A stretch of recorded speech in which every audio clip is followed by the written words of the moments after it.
नौकरी भी चाहिए। मेरे पापा का सपना था हमको पढ़ाने का, डॉक्टर बनाने का, वो कौन पूरा करेगा?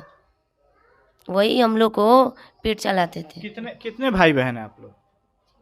6 बहन है। और भाई? काम एक ही को होगा कि वो सबको फांसी के ऑर्डर हो। पढ़ने के चाह रही है, पापा को जो सपना पूरा नहीं हुआ, उनको शौक था डॉक्टर बनाएंगे।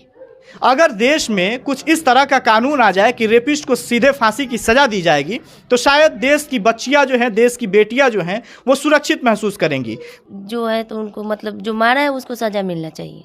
BA, BCom, BSc, MA, MCom करें विश्व की सबसे बड़ी यूनिवर्सिटी इग्नू से। सॉल्व असाइनमेंट्स और गाइड बुक्स प्राप्त करें। संपर्क करें Mahakal computers, DAV PG college के पास, पंच मंदिरा मोड़ से दाहिने, सिवान। शादी, विवाह, मंगनी और बर्थडे पार्टी के लिए AC हॉल और AC रूम के साथ होटल सिवान पैलेस बिल्कुल आपके बजट में उपलब्ध है। सबसे सस्ता, सबसे अच्छा। पता SKG मिल बाईपास रोड, चमड़ा मंडी, सिवान। बिहार में मॉब लिंचिंग का ताज़ा मामला सिवान के MS नगर थाना क्षेत्र के हसनपुरा निवासी नसीब कुरैशी के साथ हुआ है, जिनका उम्र लगभग 55 साल बताया जा रहा है। सारण के रसूलपुर थाना क्षेत्र के जोगिया मस्जिद के समीप कुछ असामाजिक तत्व, वहां का जो सरपंच है सुशील सिंह, उसके द्वारा और कुछ असामाजिक तत्वों के द्वारा गौमांस की शक में पिटाई की जाती है, जिसके बाद उनकी हत्या हो जाती है। हालांकि त्वरित कार्रवाई करते हुए वहां के जो थाना अध्यक्ष हैं, रसूलपुर थाना के थाना अध्यक्ष के द्वारा त्वरित कार्रवाई करते हुए 3 लोगों की गिरफ्तारी हुई है। यानी कि वहां का जो सरपंच है सुशील सिंह, उसके साथ 2 लोगों की गिरफ्तारी हुई है और 2 लोग अभी भी फरार चल रहे हैं। इस वक्त हम अभी हसनपुरा में हैं और नसीब कुरैशी के घर पे हैं, उनकी पत्नी है, इनसे बातचीत करेंगे।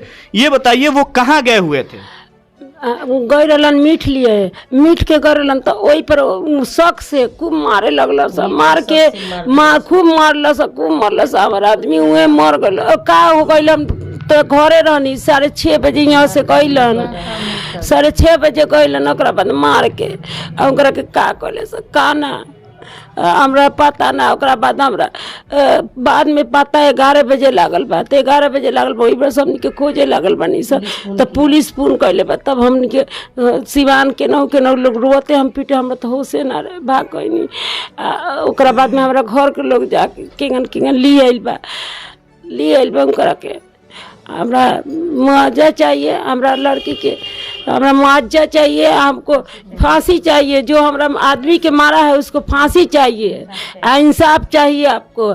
हमरा छोटी लड़की को नौकरी चाहिए। देखिए, सवाल ये है कि अभी तक सिवान का कोई आला अधिकारी यहाँ नहीं पहुँचा और जनप्रतिनिधियों की बात करें तो मुसलमानों का वोट बैंक बनाने वाले जो जनप्रतिनिधि हैं वो भी नहीं पहुँचे हैं। व्यास सिंह का ये एरिया पड़ता है विधानसभा।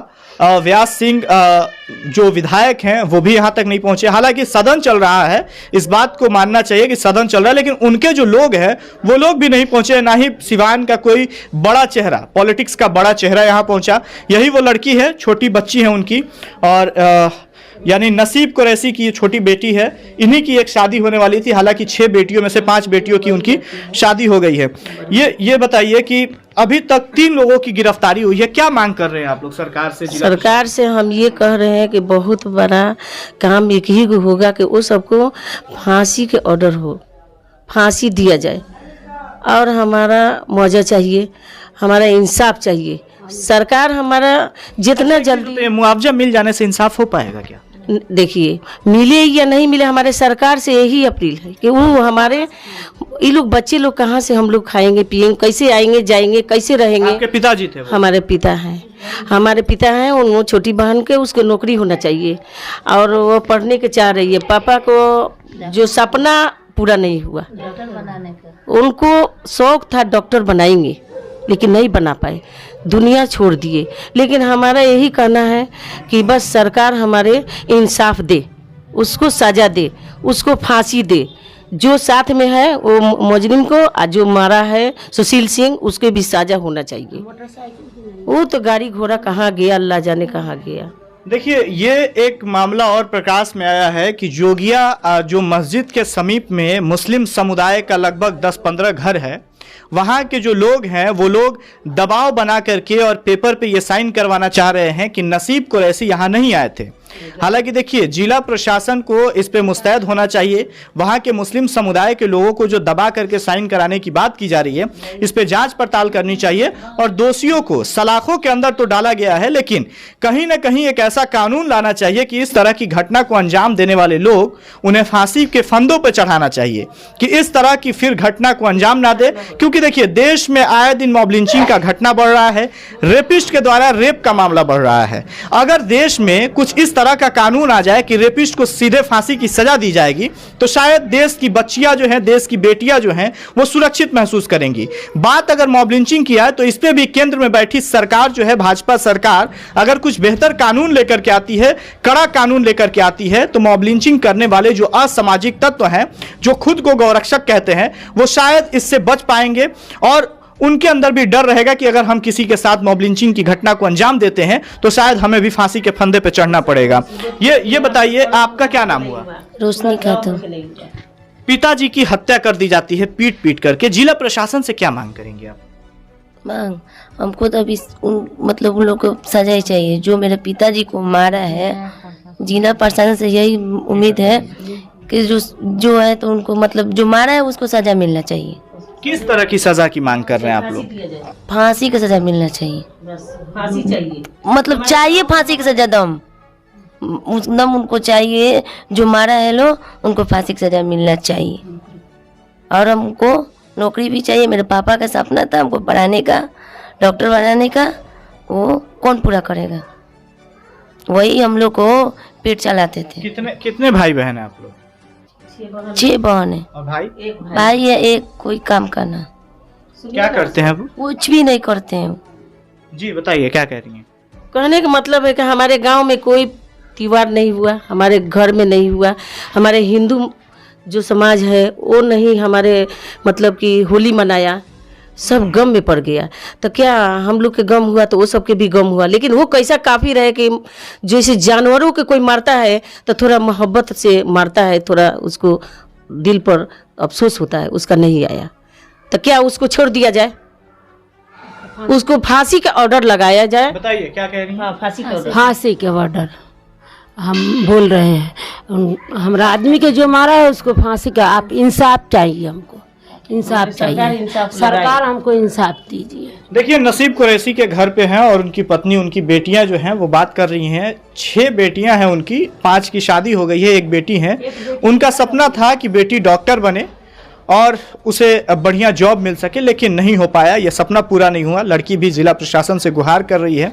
लेकिन सवाल सबसे बड़ा यह है कि जिला प्रशासन के आला अधिकारी इस तरह की घटना को अंजाम देते हैं असामाजिक तत्व। सिवान मुख्यालय से महज 15 किलोमीटर की दूरी पे हसनपुरा गांव पड़ता है, नगर पंचायत है, और यहाँ जिला के आला अधिकारी नहीं आते हैं। सबसे बड़ा सवाल तो तब है और शर्म की बात यह है कि जो जनप्रतिनिधि आकर के ये कहते हैं कि हम हर सुख दुख में आपके साथ हैं, वो जनप्रतिनिधि कहाँ हैं? विधायकों की बात की जाए तो सदन चल रहा है, लेकिन अगर वो चाहते तो होली में वो घर थे, आकर के मुलाकात कर सकते थे।